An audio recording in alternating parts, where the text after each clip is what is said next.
हमारे बीच में एडवोकेट रत्ना बोरा जी है। रत्ना जी, प्रियंका जी ने नारा दिया लड़की हूँ लड़ सकती हूँ। प्रियंका जी खुद लड़ रही है। आप इस पर अपनी क्या टिप्पणी है? आप अपनी टिप्पणी दीजिए। जी, सबसे पहले तो आराधना जी बहुत बहुत धन्यवाद। आज आपने अपने इस कार्यक्रम में, शनिवार के महिलाओं के कार्यक्रम में, संसद में आधी आबादी की कितनी हिस्सेदारी, इतने महत्वपूर्ण कार्यक्रम में आपने मुझे बुलाया है। आनंद जी, प्रकाश तिवारी जी का भी धन्यवाद, और मेरे सभी पैनलिस्ट साथी बहनों को नमस्कार, और जहां तक मेरी आवाज जाती है उन सबको भी मेरा नमस्कार।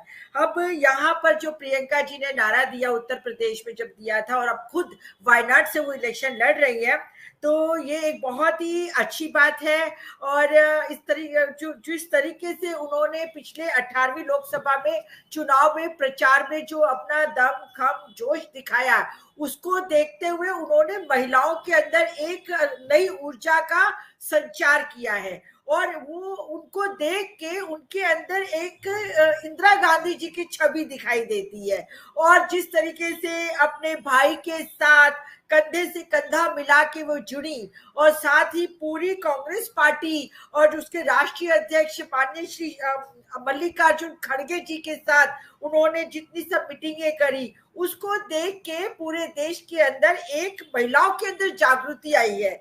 परंतु यहाँ पर जो आज का जो टॉपिक है कि हमारी संसद में कितनी हिस्सेदारी, तो उसके ऊपर मैं थोड़ा दुख के साथ कहना चाहती हूँ कि हमारे अभी तक 10% भी हम नहीं पहुंच पाए हैं, जबकि 75 वर्ष हो चुके हैं हमारी आजादी के। और इसके अंदर कई सारे पहलू हैं। यहाँ पर अगर वैश्विक स्तर पे मैं बताऊं, तो न्यूजीलैंड एक ऐसा देश है जहां पर 50% महिलाओं का प्रतिनिधित्व है, और जहां पर जबकि हमारे देश में तो 10% भी नहीं पहुंचा है। और यहाँ तक कि जो वैश्विक प्रतिनिधित्व का मापदंड है, उस मापदंड में 2014 में हमारा नंबर था 117, और अब 2022 में हमारा नंबर जो वैश्विक स्तर पे हो गया है महिला प्रतिनिधित्व का, वो हो गया है 143। तो ये अपने आप में बहुत ही दुखदाई है, दर्दनीय है। खास करके जो हम जैसे जो महिलाएं एक्टिव हैं, जो फील्ड में है, उनके लिए हमें बहुत तकलीफ होती है।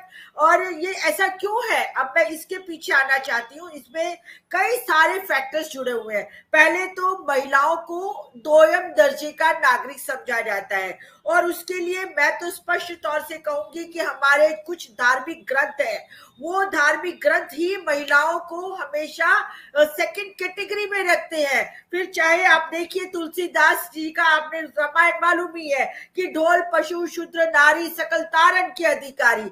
तो जहां पे महिलाओं को फिर सेकंड कैटेगरी तो पूरे धार्मिक ग्रंथों में डाल दी गई है। फिर आपने मनुस्मृति देखिए, तो मनुस्मृति में भी महिलाओं को हमेशा ये कहा है नरक का द्वार, और पता नहीं न जाने क्या क्या कहा है। तो मनुस्मृति में भी महिलाओं को पार्शियलिटी की गई है। अगर बेटी का जन्म होता है तो जलेबी, और बेटे का जन्म होता है तो बर्फी। तो इस तरह का एक तो ये कारण है कि महिलाएं अपनी राजनीति में नहीं आ पाती है, क्योंकि वो इतना बाहर घर से ही नहीं निकल पाती है, तो राजनीति क्या करेंगी। एक बात ये। दूसरी बात, राजनीति बहुत ज्यादा कट थ्रोट कंपटीशन है, बहुत ज्यादा इसके अंदर कंपटीशन होता है, और पुरुषों के साथ कंपटीशन में जीत पाना अपने आप में बहुत मुश्किल होता है। और उसके बाद एक और मुख्य बात कहूं कि राजनीति में ऐसा माना जाता है कि तुम्हें किसी न किसी का कुर्ता पकड़ना पड़ेगा, या कोई तुम्हारी उंगली पकड़ के उठा दे। परंतु यदि कोई अपने पूरे मेरिट पे आना चाहती है, तो उसका कोई साथ नहीं देता है। ये हम समझते हैं, क्योंकि हम राजनीति में अभी से नहीं, पिछले 30-35 सालों से हम स्टूडेंट राजनीति से आज तक यहाँ पहुंचे हैं। तो हम समझते हैं कि कोई ना कोई उंगली पकड़ने वाला होना चाहिए, कोई तुम्हारा गॉडफादर होना चाहिए, तब जाके आप राजनीति में अपना एक मुकाम पे पहुंच सकते हैं। अब आप देखिए, राजनीति में 55% महिलाएं ऐसी हैं जो राजनीतिक परिवार से आती है। यदि उनके पास राजनीतिक परिवार का एक बैकअप नहीं होता, तो शायद वो कभी भी एमपी तो क्या, शायद कॉर्पोरेटर या काउंसलर या सरपंच भी नहीं बन पाती। परंतु क्योंकि उनका बैकअप है, उनको फैमिली में मिला हुआ है कि वो किसी की बेटी है, किसी की बहू है, किसी की पत्नी है, किसी की बहन है, इसीलिए उनको एक माइलेज मिलता है जो कि सामान्य महिलाओं को माइलेज नहीं मिलता है।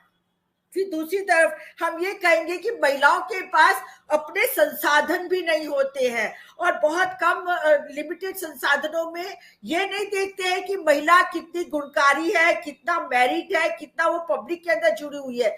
जब टिकट देने की बात आती है तो ये पूछा जाता है कि भी आप कितना खर्च करोगे, कर पाओगे या नहीं कर पाओगे खर्च। तो ये सारे जो मापदंड है उस वजह से महिलाएं सक्रिय राजनीति में नहीं आ पाती।